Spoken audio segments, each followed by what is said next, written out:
văzut cum întunericul a vrut să mă înghită.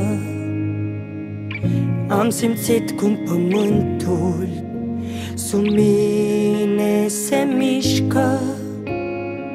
Nu mai vedeam nimic decât durere în jurul meu.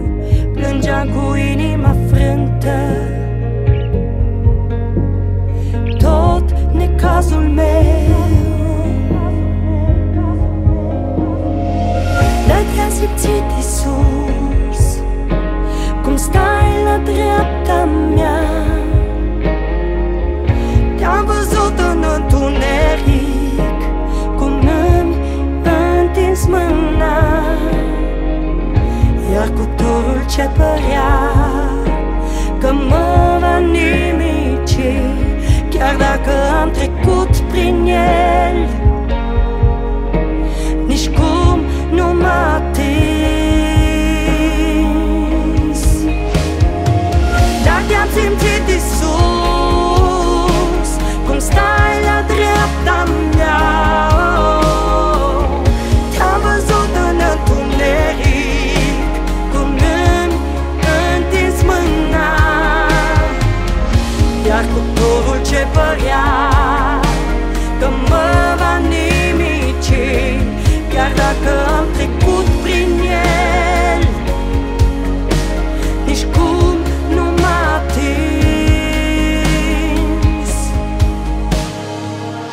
Tu ai fost protecția și mângâierea mea.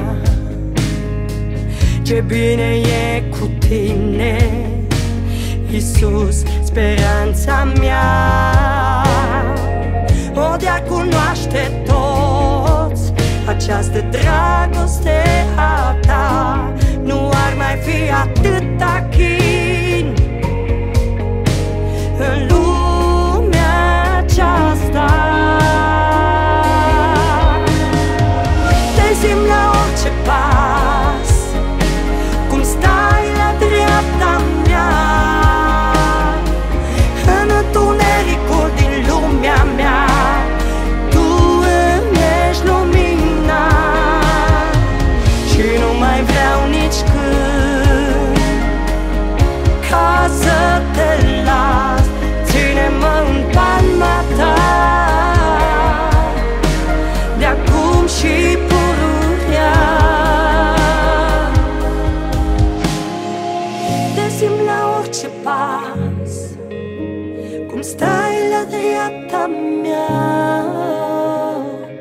În întunericul din lumea mea, tu îmi ești lumina, și nu mai vreau nici când ca să te las. Ține-mă în palma ta,